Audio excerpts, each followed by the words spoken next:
Pengadilan Negeri Mempawah, Kamis, tanggal 29 September tahun 2022, menggelar sidang lanjutan perkara pidana dugaan perampasan dan tindakan kekerasan yang dialami oleh Ismail Jayusman, salah seorang wartawan, yang dilakukan oleh salah seorang oknum SPBU Kecamatan Sungai Kakap berinisial FL.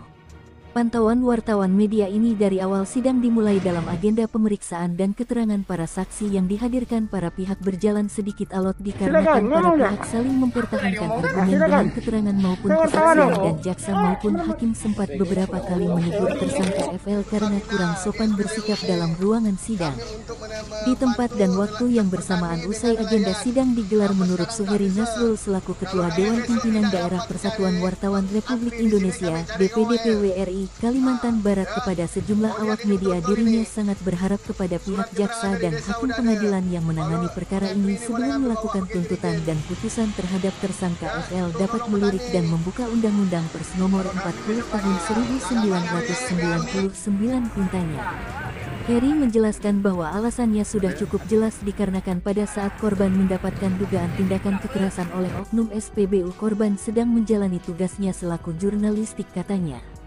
Cakupan serta isi dalam Undang-Undang Pers Nomor 40 Tahun 1999 sudah cukup jelas. Selain mengatur hak dan kewajiban wartawan dalam menjalani tugas jurnalistiknya, juga mengatur sanksi pidana dan perdata bagi pihak yang menghalang-halangi wartawan dalam peliputan suatu peristiwa serta kejadian. Setiap wartawan juga dalam menjalani tugas jurnalistiknya berhak mendapatkan perlindungan hukum, dan wartawan mempunyai pengaruh besar dalam aspek setiap kehidupan, tandasnya.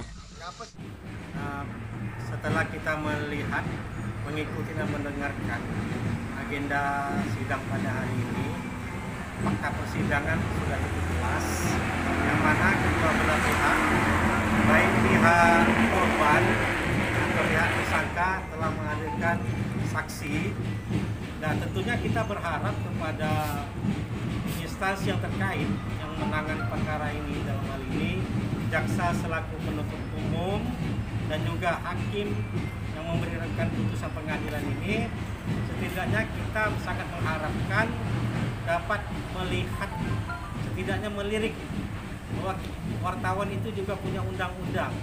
Setidaknya Undang-Undang Pers Nomor 40 Tahun 99 itu dapat juga dijadikan suatu pertimbangan dalam membuat satu tuntutan dan putusan hasil dari sidang yang dilaksanakan pada hari ini.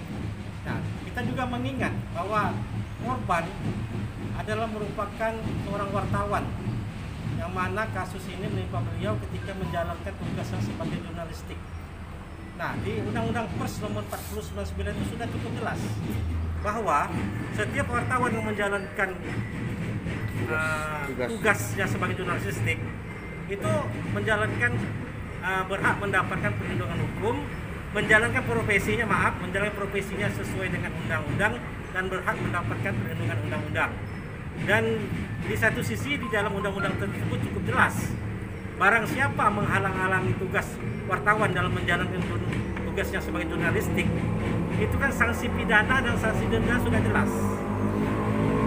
Nah, maka daripada itu saya tegaskan kepada pihak penegak hukum, dalam hal ini pihak kejaksaan dan pihak pengadilan, dapat mempertimbangkan hal tersebut, yang mana pada intinya dapatlah setidaknya Undang-Undang Pers Nomor 40 Tahun 99 itu dapat diacu sebagai setidaknya sebagai tuntutan dan putusan untuk kedepannya nanti dalam perkara ini. Terima kasih.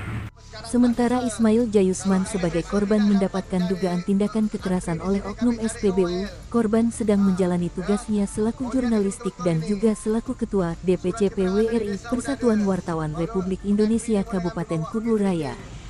Kepada sejumlah wartawan, dia mengatakan, harapan saya kepada majelis hakim ini, undang-undang itu harus ditegakkan sesuai prosedur yang berlaku.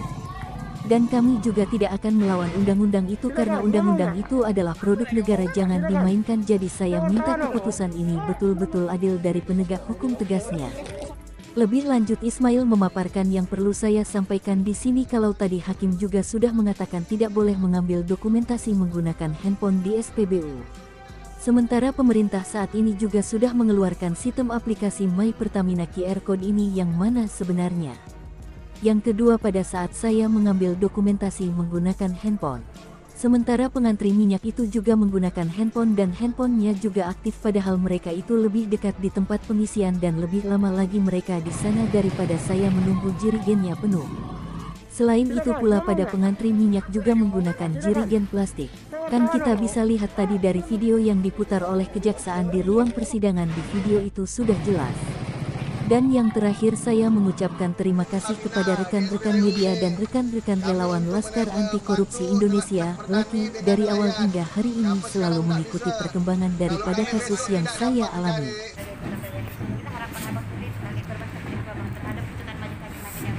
Ya, harapan saya kepada majelis hakim ini, undang-undang harus ditegakkan sesuai prosedur yang berlaku. Dan kami juga tidak akan melawan undang-undang itu, karena undang-undang itu adalah produk negara, jangan dipermainkan. Jadi saya minta keputusan ini betul-betul adil dari penegak hukum. Ada yang perlu saya sampaikan di sini, kalau tadi hakim juga mengatakan itu tidak boleh mengambil dokumentasi menggunakan HP SPBU, sedangkan sekarang itu orang mengisinya pakai barcode. Nah, ini yang mana sebenarnya? Dan kedua, pada saat saya juga mengambil dokumentasi itu, para pengantrinya itu tidak menggunakan HP aktif, padahal lebih dekat dia tempat pengisian itu daripada saya. Kan kita bisa lihat kan video yang diputar itu. Nah, yang terakhir saya mengucapkan terima kasih kepada rekan-rekan dari awal hingga hari ini selalu mengikuti perkembangan daripada kasus yang saya alami. Warga negara patuh dan taat akan hukum, tentunya kita akan mematuhi putusan yang akan diputuskan di pengadilan ke depannya.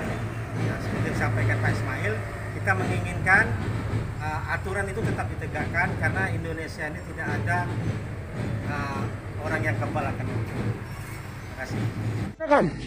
Kalimantan Barat Media Kalbar mengabarkan.